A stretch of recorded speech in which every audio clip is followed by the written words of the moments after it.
Oh mein Gott, Leute, ich habe jetzt gerade die Teaser-Folge, das Video geschaut und während ich das geschaut habe, hat jemand da in der Nachbarschaft Waldhorn oder Alphorn oder keine Ahnung was gespielt. Und ich habe mir einfach so gedacht, Alter, wie dorfig, ländlich ist das eigentlich, dass jetzt da im Hintergrund jemand im Waldhorn spielt.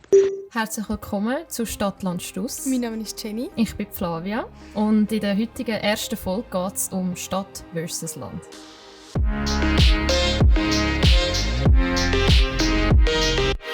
Oh mein Gott, das ist jetzt einfach die erste Folge. Wir reden gerade im Mix und mein Puls geht gerade irgendwie doppelt so hoch. Ich schwöre, ich habe im Fall ein bisschen Bauchweh. Also so, ich habe vorher auch, soll ich noch mal aufs WC? Aber das, ja, wenn du das Herz in der Brust, du spürst es schlagen. Ja, hör, es wird gerade...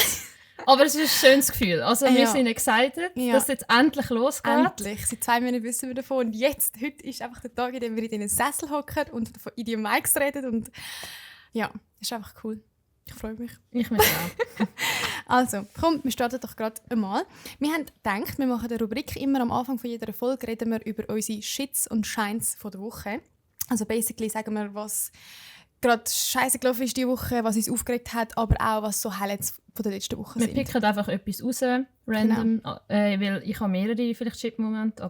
Fang doch gerade mal an. Ich fange mal an, wir fangen mit Shit an, oder? Und nachher Schein. Und zwar ist das letzte Nacht passiert. Ich bin vom Reisen zurückgekommen, 6 Wochen.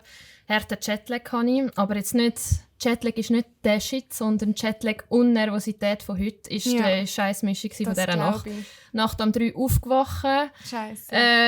Mein Hirn nicht mehr checkt, mein Hirn hat schon so Sätze gebildet für den Podcast und gleichzeitig jetzt noch träumt von irgendwie Flügen verpasst und Gepäck verloren. Und gleichzeitig hat mein Darm die Schnauze voll gehabt und wenn ich nervös bin, habe ich ein bisschen Dünnschiss ab und zu. Und dann bin ich jetzt in der Nacht gehockt, so hellwach. Ich so, okay, mein Magen checkt es auch nicht mehr.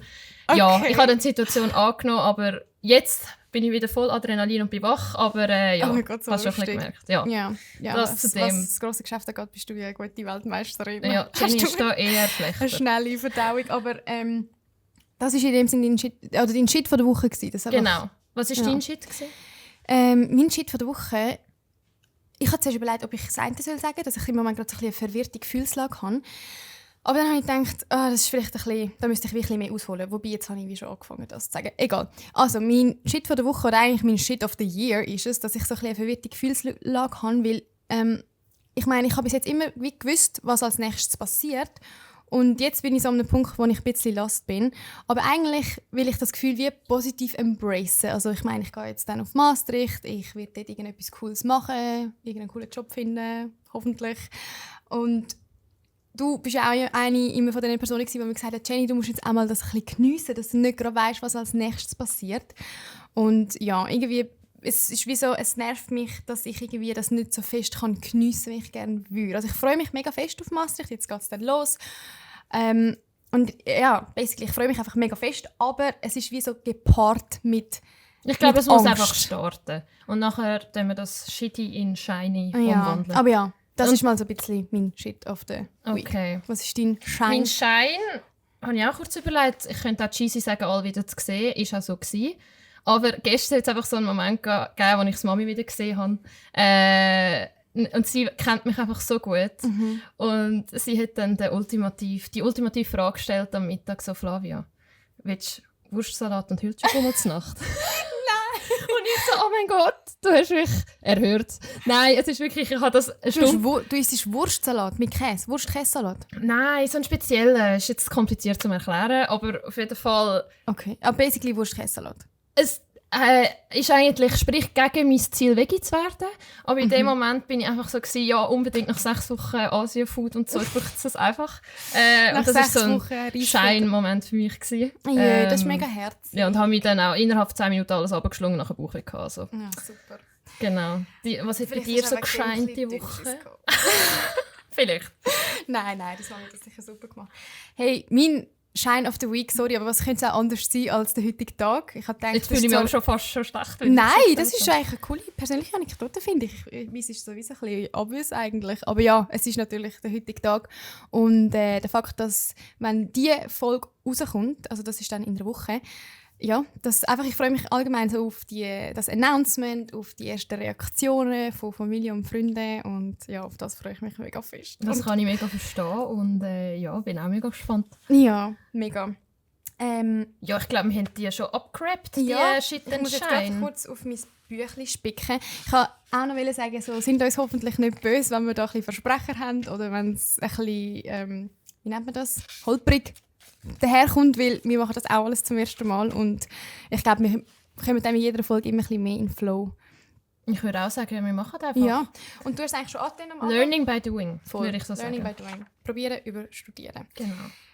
Im ersten Themenblock, oder basically, wir kommen jetzt langsam zum Thema.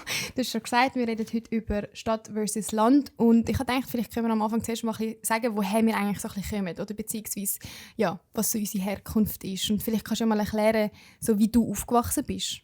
Also jetzt wohntechnisch muss man sich das so vorstellen, dass ich eigentlich kein Nachbarshaus habe.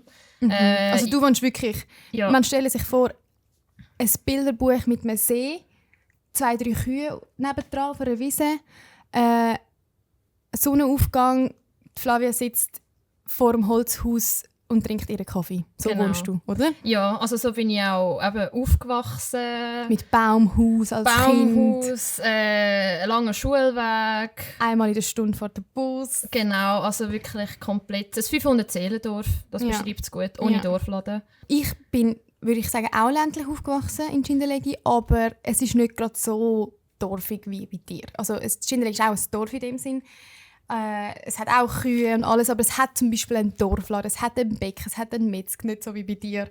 Also es ist wie, du kannst zu Fuß Am kannst Bahnhof du laufen. easy, ja, du kannst alles easy erreichen, um dich selbst zu versorgen. Ja. Also weißt, Ja, genau. Das macht so ein bisschen den Unterschied. Genau, es ist ein normales Bauerndorf, wo alles hat in dem Sinn. Und bei dir ist der Unterschied so, es hat nicht alles. Genau.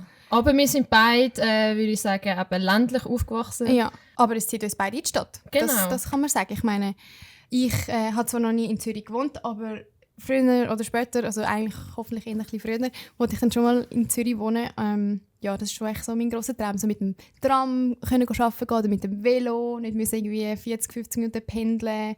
Das ist schon etwas, was Ja, also ich freue mich auch. Im September ziehe ich dann auch in einen Weg in Zürich. Und ich habe schon mal kurz in der Stadt gewohnt, aber wie so Wochenaufenthaltlerin. Also ich habe mich überhaupt nicht auf den Ort einlassen. Und ich freue mich dann richtig mal eben in die Stadt einzutauchen, wieder die Vorzüge zu geniessen. Vielleicht muss man erklären, warum bist du in die Stadt gezogen und warum bist du wieder zurückgezogen? Studium. Also ich habe dürfen. Ich bin von meinen Eltern unterstützt worden, sonst wäre das nicht gegangen. Ich konnte in die Stadt schauen, aber ich habe dann schnell gemerkt, so, ja, es ist noch nicht so weit und bin wieder heim. Also hast du gleich ein Jahr dann in Zürich gelebt? Ja, aber schlussendlich bin ich die ganze Semesterferien daheim gewesen. Also von dem her, genau, ja. Und was hat das Aufwachsen ausgemacht? Also weißt du, irgendwie, zum Beispiel bei mir, ich finde, auch wenn ich jetzt unbedingt anytime soon will in die Stadt ziehen, bin ich mega froh, bin ich so aufgewachsen, wie ich aufgewachsen bin. Ich konnte in die Schule laufen, wir konnten überall barfuß rumlaufen, so, wir haben die Tür immer offen gehabt. Ich kann irgendwie, weiss doch auch nicht, jeden Mittag bei einer Kollegin können zu Mittag essen. Also irgendwie, es ist alles so klein gewesen. Ich bin im Turnverein im Dorf, ich bin im Fußballclub gewesen. Weißt, es ist alles so, jeder kennt jeden und es ist alles in Laufdistanz. Allgemein würde ich sagen, ich finde, durchs Landleben wächst man behüteter auf. Ja. Das kann aber auch seine Nachteile haben, weil gerade ich weiss noch, als ich dann von meinem 500-Seelendorf, wir hatten 2 Klassen zusammen gehabt, also wir waren 8 Erstklässler gewesen, 2 Mädchen. Das heisst, wenn die andere gefehlt hat, bin ich das einzige Mädchen gewesen. Ja. Und also Krass, ja. dort mega behütet und nachher schon für mich ist dann wirklich ins Dorf 5 Kilometer weg. Das Zentrumdorf. Das Zentrumdorf ist dann für mich schon so ein bisschen wow. Und ich meine, das wäre immer noch voll komplett Land. Also Ja. weißt, das war so der erste Step gewesen. Und dort habe ich schon gemerkt, ich komme langsam aus dem Behüteten raus, aus meinem Mikrokosmos, sage ich immer so gerne. Ja. Aber ich würde es nicht missen. Und ich finde diesen Weg nicer oder einfacher oder spannender als... Oh Scheiße, ich bin mal Mikro gekommen, sorry. Warte, Weil ich so viel wir schnell gestikuliere. schauen, ob es etwas am Ton gemacht hat. Ist gut, super. Okay. Kannst weiter schnurren. Anstatt von Stadt nach Land, glaube ich. Also das Behütete, das ist so mein... Deine Komfortzone gewesen? Oder immer Ja, noch? voll. Ja. Und eben auch so... Aber weißt, ich habe das Gefühl, wenn du in der Stadt aufwachst, dann findest du es gut, dass du in der Ja, Stadt aufgewachsen safe, bist. Wahrscheinlich safe. ist das so. ja, mega. I guess. mega. Aber ja, es hat auf jeden Fall beide seine Vor- und Nachteile. Du hast noch irgendeine Story erzählen, wegen «Im Dorf kennt jede». Also ich finde nur, wegen «jeder kennt jede» oder «jede kennt jeden». Was würdest du jetzt da sagen, was ein Vorteil ist? Also ein Vorteil ist zum Beispiel, keine Ahnung, irgendwie, ich habe als Kind mega oft den Schlüssel vergessen mitzunehmen in die Schule und dann habe ich einfach irgendwie bei der Nachbarin klopfen oder bei der Kollegin, die 500 Meter weiter gewohnt hat und ich bin wie immer irgendwo dann gestrandet und es hat sich niemand Sorgen machen um mich, so zum Beispiel. Ja, ich habe auch so eine Story, so kann ich irgendwo auf dem Berg biken und da habe ich kein Geld dabei gehabt, zum zu zahlen. Und dann hat mir halt die Person gekannt und gesagt, dann kann ich beim nächsten Mal zahlen. Ja. Also, es ist mega so, ja, wenn du Hilfe brauchst, weisst du einfach gerade, wer so könntest holen oder nachfragen. Aber jetzt auch als Nachteil finde ich, ja, keine Ahnung, im Migros posten. Und ich will einfach mal mit keiner Sau reden, aber ich weiss dass ich da in dem Laden jemanden kenne. Ja. Oder auch bei uns am Bahnhof und Endbahnhof ist am Morgen Einstieg und ich weiss, ich kenne sicher 10 Nasen dort innen. Ja. Und ich weiss auch, dass dort innen keine Sau auch mit mir reden will. Aber es ist dann trotzdem so cringe, läufst jetzt einfach vorbei, ja. Oder sagst Hoi oder ja. Ja, aber was machst du denn? Also wenn du jetzt im Zug bist? Je nachdem. Wirklich. Ja, ich habe auch so eine Story, die ich gefunden habe, ist irgendwie ein bisschen cringe. Ich war letztens an der Street Parade, ich war so mega aufgetackelt, hatte so Netzstrumpfhosen an, weil ich halt an die Street Parade gegangen bin. Und ich habe wie gewusst, von der Haustür zu der Bushaltestelle, es ist nicht weit. Aber hoffentlich ist kein Nachbar, keine Nachbarin rum, weil ich weiss nicht, ob die auf dem Schirm haben, dass Street Parade ist. Vielleicht denken sich die, wo geht denn die an oder was hat die für ein Programm heute?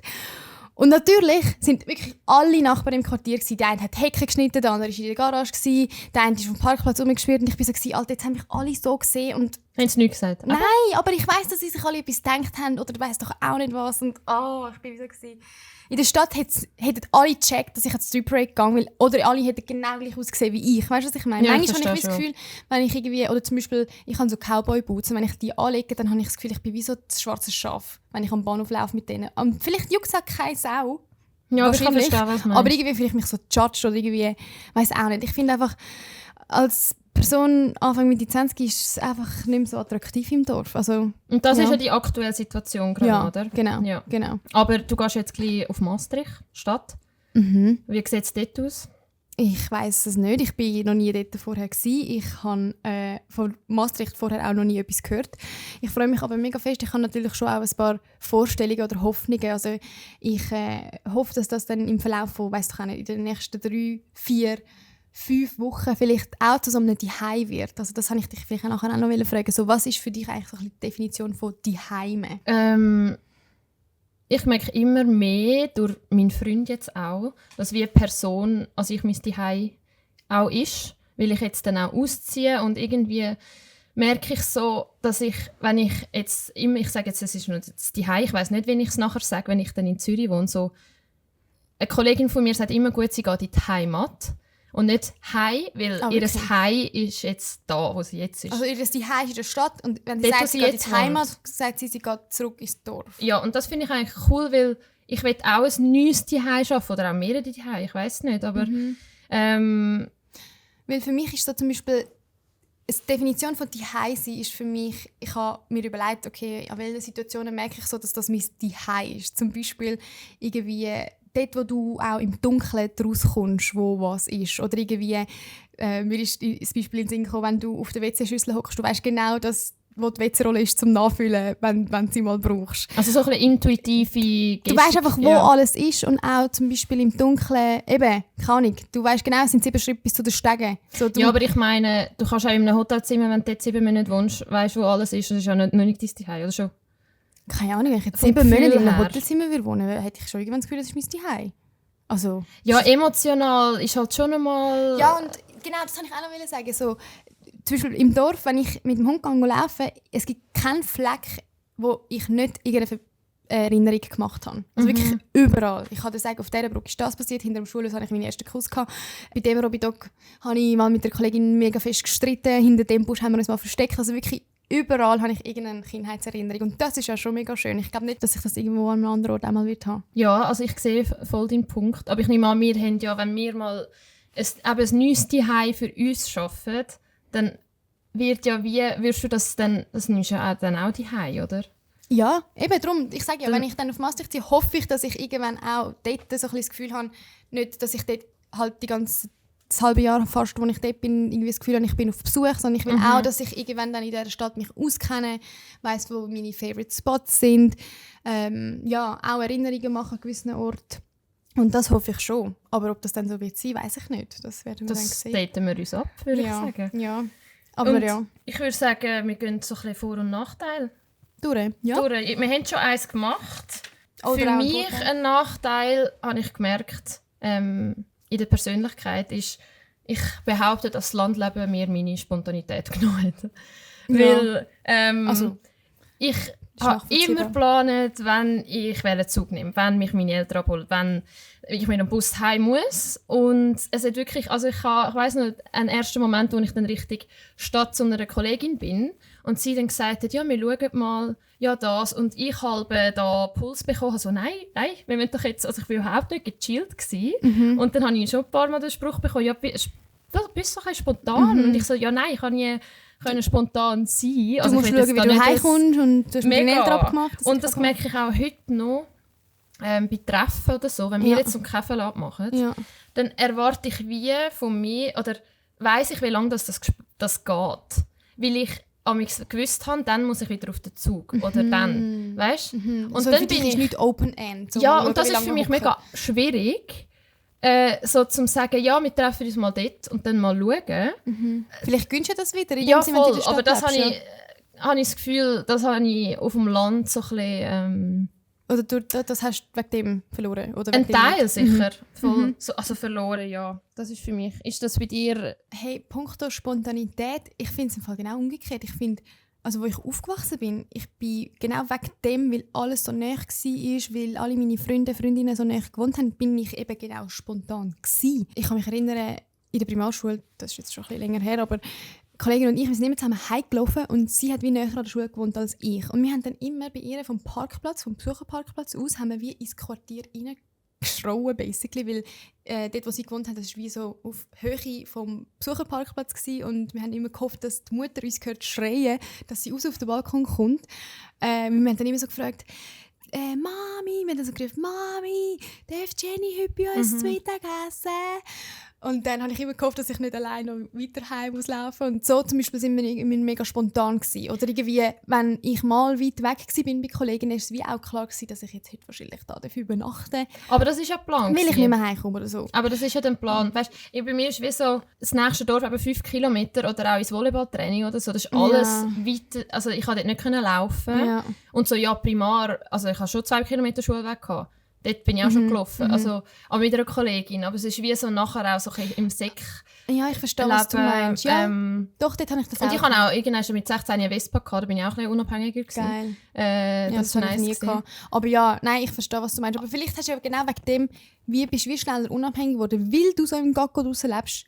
Hast du mit 16 eine Vespa gehabt? Ja, das habe ich nicht gehabt, weil ich den Bahnhof gemacht, Klassiker. Voll, das ist ja voll geil. Also ich habe die Autoprüfung zwar auch dann gerade gemacht, als ich 18 geworden bin, aber ja, das hat ja seine Vor- und Nachteile. Was würdest du sagen, ist noch vielleicht ein Vorteil? Ein Vorteil? Und zwar kann ich auf dem Land besser abschalten. Ich finde weniger Einflüsse, weniger FOMO. Also bei mir die zwar, wenn man unsportlich wäre und bei mir an der Straße wohnt, das ist kein Platz für dich, weil es hat so viele Velofahrer, Rennvelofahrer, die jetzt komplett in ist und alle ticken aus. Was gibt es noch? Rollski, weißt du, was ist? Rollski? Ich habe Rollski. Also, Langlauf auf Rollen. Langlauf auf Rollen? Kennst du nicht? Also sind so überdimensionale Rollen und dann wie Inline auf... Ja. Einigermaßen musst du mal googeln. Okay, ja. Können wir ja mal machen. Aber ja, also dort FOMO, dort hat man FOMO. Also du hast dann FOMO, weil du all die Sportarten auch machen willst, oder? Ja, also ich jetzt weil nicht, mir wäre es egal. Wenn vor meinem Haus 1000 Rennvelofahrer durchfahren, so do it, ja. Okay. Das ist mir doch egal. Okay. Also, aber nein, ich meine jetzt allgemein wegen FOMO, ich komme einfach nicht mit über, wenn ich jetzt nicht gerade am Handy bin. Oh, ich habe FOMO. Schon? Ja, also das Beispiel, es ist kein Unterschied, wo ich bin. Wenn Leute Sachen erleben, die ich auch gerne erleben würde, dann kann ich, egal wo auf dem Planet Erde sein, ich kann nicht mehr FOMO. Weißt du, was ich meine? Es spielt wirklich keine Rolle. Ich ja. glaube, wenn ich in der Stadt Zürich würde leben, wobei...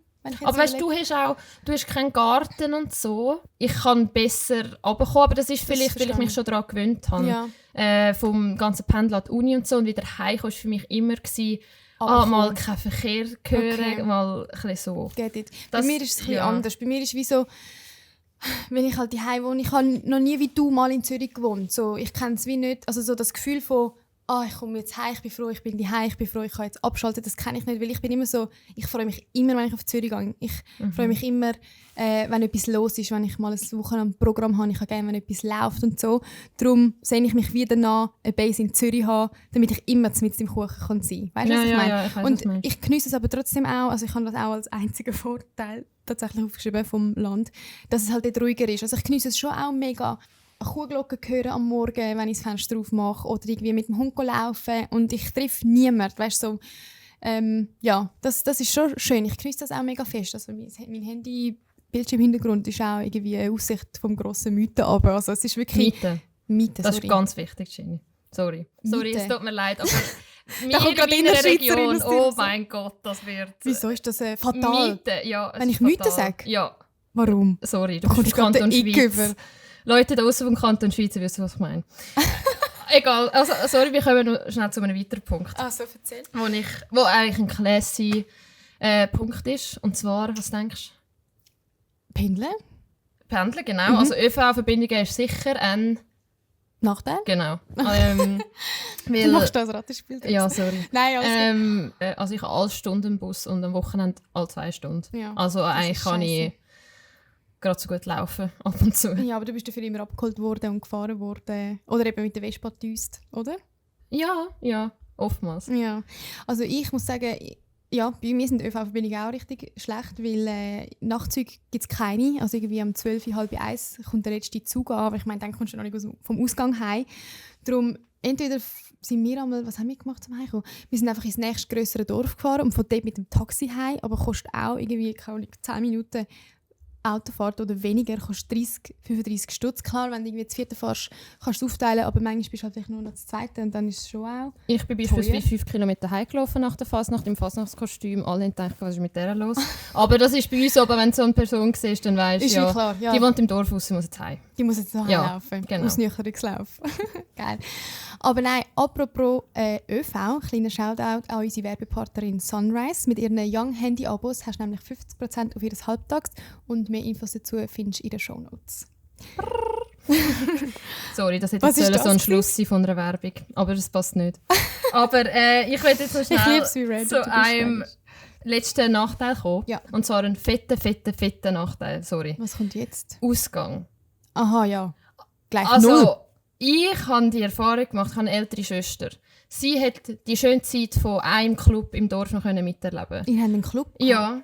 Und als ich 16 geworden bin, ist er einfach zugegangen. Und ich habe seit 12 darauf hingeschaut, dass ich endlich dort hin kann. Zugegangen. Und was gibt es bei uns im Dörfli? Stübli, Beizli, Besenbeiz, keine Ahnung was. Halt so Stube, Hockete. Ja, wirklich. Und ich will tanzen und nicht dort hocken und Bier Aber war das dann ein geiler Club gewesen? Also ja. So wirklich, wo man hergegangen ist mit 16? Ja, alle vom Dorf sind dort an. Das ist wie Fasnacht bei uns in Einsiedeln. Wahrscheinlich einfach jede Woche, das stelle ich mir richtig geil vor.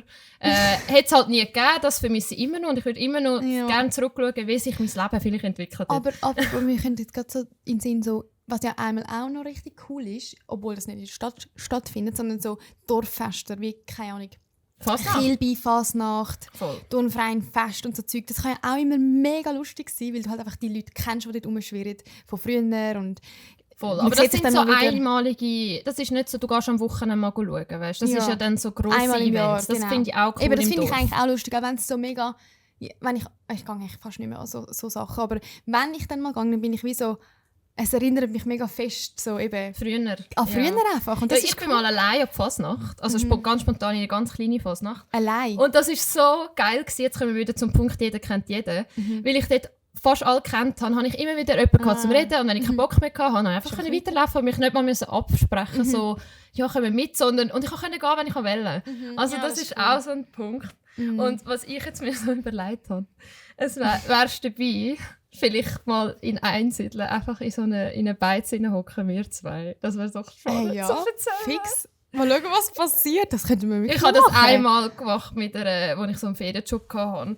Und ich bin dort reingehockt. Allein? In die Beiz? Nein, mit dieser Gruppe. Und die gehen immer in Beizen. Also mit welcher Gruppe? Als ich mal einen Ferienjob hatte. Okay. Und nachher sind wir dort reingekommen und die Leute, die dort reingehockt sind, haben die einen mich gekannt. Und die haben mich schon so angeschaut, so, was willst jetzt du da rein? Ja. Und ich bin auch so, was mache ich da rein? Was mache ich da rein? Aber ich würde das irgendwie lustig finden. Ja, vielleicht schaffen wir es einmal. Du, wir können ja wie das einmal bei dir in Einsiedeln machen und dann machen wir das noch einmal an der Langstrasse und dann können wir das Fazit ziehen, so, was ist der coole Abend gewesen.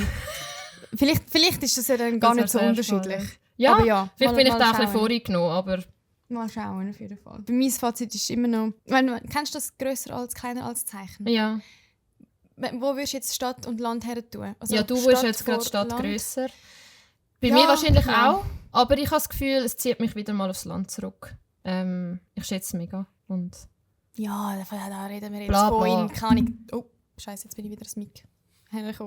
Da reden wir jetzt von, keine Ahnung, in 20 Jahren oder so. okay. Ich Oder würde sagen, nicht? für uns beide Fazit von dem Tag gerade, grosse Klammern ist bei Stadt, kleine bei Land, Genau. aber Land Menschen Stadt. immer noch gerne. Stadt over Land.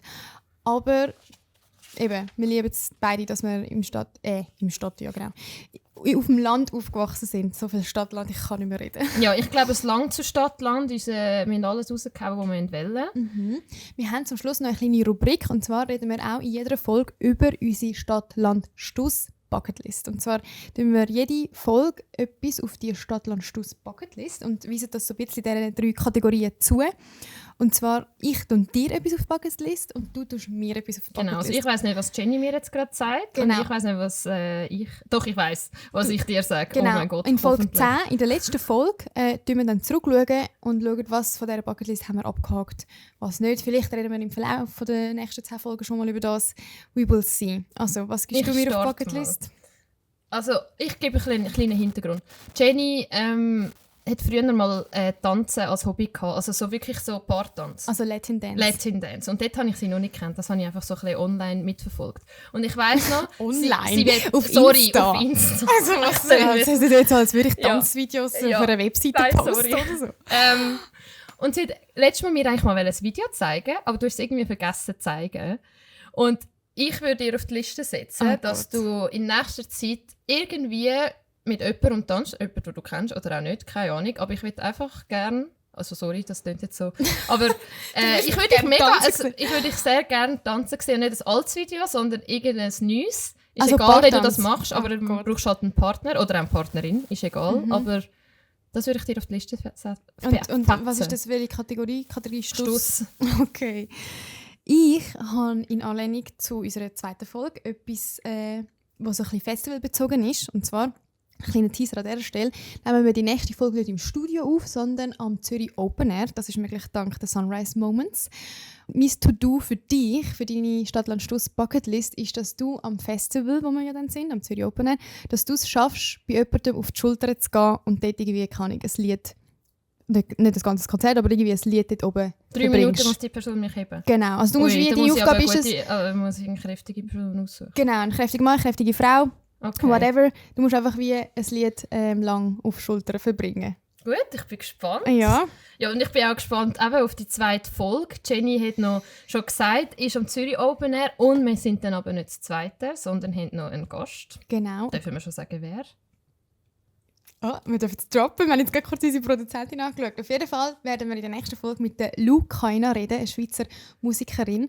Und ja, wir freuen uns mega fest. Wir Ja. können mit ihr dürfen schnurren. So ein bisschen ein Dreiergespann. Yes, mal schauen, wie das wird. Ich freue mich mega fest. Ja, und jetzt ist es schon Das ist jetzt im auch- Kasten, kann man das so sagen? Ja. Ich weiß nicht. Auf Disc. Auf weiss nicht, Tape, I don't know. Ja. Ich hoffe, eben, es hat euch einigermaßen gefallen. Ich merke, ich bin ein bisschen in den Flow gekommen. Ich auch. Ich glaube, es ist gut Ich gewesen. glaube, es kommt gut. Es ist Learning mega by schnell doing, vorbei. sage ich immer noch. Ich tue das als grosses Aufhängnis Ja, machen. null. Ich glaube, mit jeder Folge kommen wir immer mehr in den Flow. Auf jeden Ja. Fall checkt auch in der Montag in 2 Wochen unsere neueste Folge aus. Und ja, man hört sich. Man und hört sieht sich und sieht sich. Tschüss. Ciao.